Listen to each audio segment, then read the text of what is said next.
Hello students, a very good morning to all of you. How are you all? Stay home, stay safe, don't go outside. बाहर मत जाइए, घर पे रहिए, पढ़ाई करिए. हमने पिछले क्लास में पंक्चुएशन मार्क्स के बारे में पढ़ा था. कुछ पंक्चुएशन मार्क्स के बारे में हमने पढ़ा भी था और आज हम 2 पंक्चुएशन मार्क के बारे में पढ़ेंगे. तो हमने कौन कौन से पंक्चुएशन मार्क अभी तक पढ़े हैं? हमने full stop, question mark, exclamation mark, brackets, colon, इसके बारे में अभी तक हमने पढ़ा है. आज हम पढ़ेंगे हाइफन और कॉमा के बारे में. ये कहाँ यूज़ किए जाते हैं और क्यों यूज़ किए जाते हैं. First of all, punctuation mark क्या होते हैं? वो एक सिंबल होते हैं इंग्लिश लैंग्वेज में, जो कि हम सेंटेंस में पंक्चुएशन मार्क लगाते हैं, जिससे कि हमें ये पता चले कि इस सेंटेंस को हमें कैसे पढ़ना है और कहाँ हमें ब्रेक लेना है और कहाँ ये सेंटेंस ख़त्म होता है, तो वहाँ हम ब्रेक लेके फिर नेक्स्ट सेंटेंस शुरू करते हैं. ठीक है.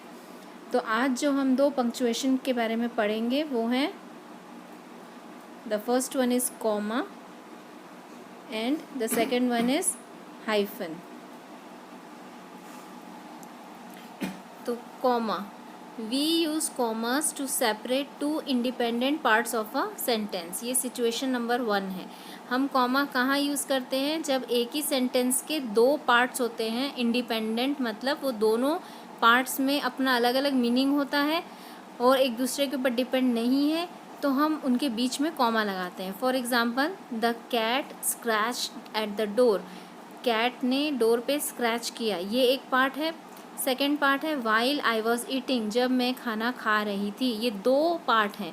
तो हम कॉमा बीचों बीच लगाते हैं, जो हमको बताता है कि एक पार्ट ख़त्म हो गया और कॉमा के बाद सेकेंड पार्ट शुरू हुआ है सेंटेंस का, जो फुल स्टॉप पे ख़त्म होगा.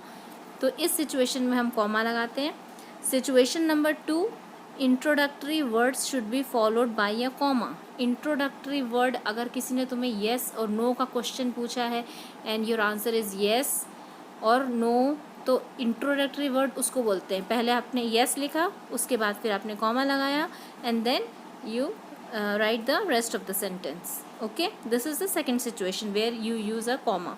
The third situation is when you give additional information in between the sentence. जब आप एक सेंटेंस के बीच में कुछ एडिशनल इन्फॉर्मेशन देते हैं. ठीक है.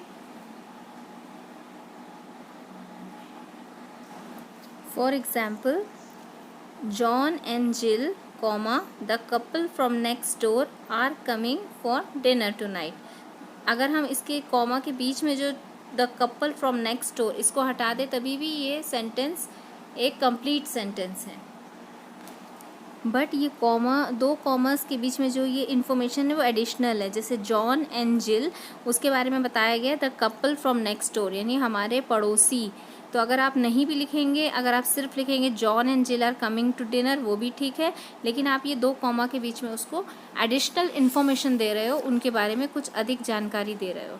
ठीक है. तो ये 3 सिचुएशंस हैं जहाँ हम कॉमा यूज़ करते हैं. Now hyphen. Hyphen is used to join 2 or more words serving as a single adjective before a noun. Now, what is adjective? Adjective modifies a noun. Adjective noun के बारे में हमें उसकी क्वालिटी बताता है. ठीक है. तो 2 वर्ड का अगर एडजेक्टिव है तो उसको ज्वाइन करने के लिए बीच में एक छोटा सा डैश लगाया जाता है, उसे हम हाइफन बोलते हैं. For example, chocolate covered peanuts. Chocolate से कवर किए हुए मूंगफली, पीनट्स. तो चॉकलेट कवर्ड, ये दोनों वर्ड मिलके एक एडजेक्टिव बना रहा है और ये 2 वर्ड्स हैं, इसीलिए इसके बीच में एक छोटा सा डैश डाला है. That's called a hyphen. Okay. So use a hyphen with the prefixes such as ex. Prefix लगाते हैं. प्रीफिक्स हमने लास्ट क्लास में पढ़ा था, जो हम वर्ड के पहले लगाते हैं, प्रीफिक्स. तो उसके भी बीच में एक छोटा सा डैश है. एग्जाम्पल्स नीचे लिखे हुए हैं.